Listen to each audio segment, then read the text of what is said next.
Human expansion into space. No closed doors. Humanity cannot be geographically contained, but cooperation is key. By Alfred B. Anzaldúa. Read by Isaac Arthur. There has been a spate of books and articles over the past few years arguing against the idea of humanity expanding into outer space.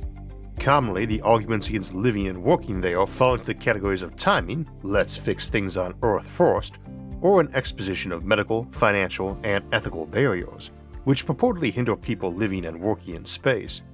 However, modern evidence makes it clear that such arguments are irrelevant, and it's already too late to stop the expansion of humanity into space. The expansion of humanity into space is due to new commercial and economic factors as well as human nature. This combination of elements has brought a tipping point in which living off-world may be inevitable. The question now is whether such an expansion will involve conflict and environmental destruction, or be cooperative, inclusive, and environmentally benign. First, let's look at 4 reasons why the expansion of humanity into space may have become unstoppable. Plunging costs. Space is becoming increasingly affordable. Look at launch costs starting from the 1960s and 70s. The cost of launching a kilogram into low Earth orbit and beyond has plunged roughly 2.3% of its original expense, and the cost is on a course to fall even further, to around 1%.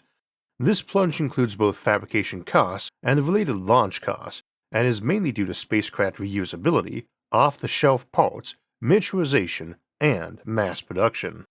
The recent emergence of companies devoted to on-orbit spacecraft salvage, repair, refueling, enhancement, and life extension promises also to cut costs of orbital assets. Irrational psychological drives.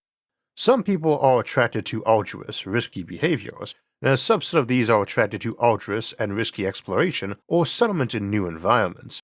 Anyone who doubts this should check the statistics on the ever more popular activities of rock climbing, base jumping, and freediving, activities that cause multiple injuries and deaths each year, yet are steadily increasing in popularity. As for risky exploration and settlement, one needs only to check the history of the human migration out of Africa and expansion all over the globe, including migration to extreme climes or difficult and dangerous to reach Pacific islands. Rational reasons. Earth has a finite surface area holding unevenly scattered resources, but space beyond the moon is infinite and contains limitless resources. Also, Earth is subject to mass extinctions caused by asteroid and comet impacts, volcanism, and rapid changes in climate. Add to this the more modern threats of pandemics and nuclear war. Why keep all our eggs in one basket? Business opportunities. Related to space resources are the economic and business opportunities they offer. Of course, the acquisition of these resources will require exploration, mining, research, and technological development. However, the potential economic rewards are so vast that it's only a matter of time before space resources are gathered and processed for profit.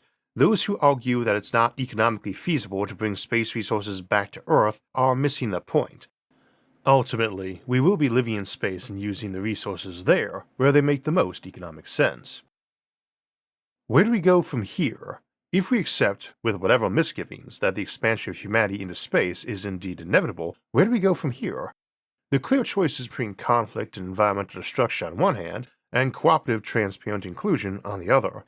The latter type of expansion will not happen automatically, however. A case in point concerns the current stampede for the moon's finite surface by over 30 countries, 4 of which, the United States, China, Russia, and India, are currently independently spacefaring. How do we keep the lunar surface and subsurface from becoming balkanized, fragmenting into competing and mutually hostile camps, likely to fight over limited resources? There are many in the space stakeholder community who see the best way forward as a new international space treaty modeled on the Moon Agreement. This may not be the way forward for several reasons. First, the formulation and then signing and ratification of international treaties typically takes many years, and the changes in the space arena are moving ever more rapidly. Second, once a ratified treaty comes into existence, it becomes a static entity, very difficult or impossible to amend. Third, international treaties, as drafted by diplomats, do not typically include the direct involvement of private industry. Yet the participation by such industry would be essential to garnering the benefits of space for people everywhere. So if not a new international treaty, how do we proceed? I recommend a series of inclusive international framework agreements, elaborated transparently by all public and private stakeholders to produce voluntary, adaptable guidelines and behavioral norms informed by best practices.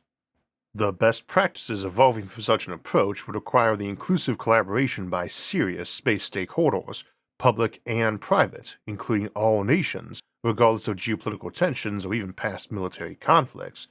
After all, Article 1 of the Outer Space Treaty declares outer space is the province of all mankind. We are talking about an infinitely large region, open to all who strive to live and work there.